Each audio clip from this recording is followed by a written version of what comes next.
2 Chronicles 12. And it came to pass, when Rehoboam had established the kingdom, and had strengthened himself, he forsook the law of the Lord, and all Israel with him. And it came to pass, that in the 5th year of King Rehoboam, Shishak, king of Egypt, came up against Jerusalem, because they had transgressed against the Lord, with 1,200 chariots, and 70,000 horsemen. And the people were without number that came with him out of Egypt, the Lubims and the Sukkiims and the Ethiopians.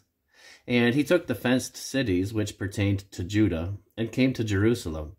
Then came Shemaiah the prophet to Rehoboam, and to the princes of Judah that were gathered together to Jerusalem because of Shishak, and said unto them, Thus saith the Lord, Ye have forsaken me, and therefore I also have left you in the hand of Shishak. Whereupon the princes of Israel and the king humbled themselves, and they said, The Lord is righteous. And when the Lord saw that they humbled themselves, the word of the Lord came to Shemaiah, saying, They have humbled themselves, therefore I will not destroy them, but I will grant them some deliverance. And my wrath shall not be poured out upon Jerusalem by the hand of Shishak.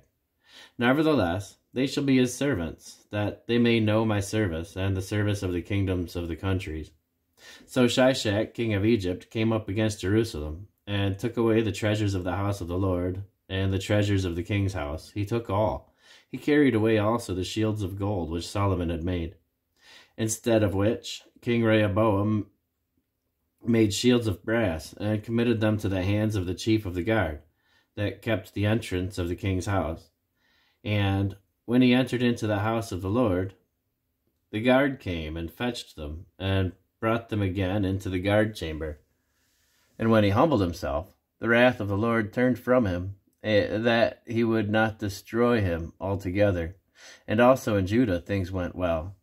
So King Rehoboam strengthened himself in Jerusalem, and reigned. For Rehoboam was 41 years old when he began to reign, and he reigned 17 years in Jerusalem, the city which the Lord had chosen out of all the tribes of Israel, to put his name there. And his mother's name was Naamah, an Ammonitess.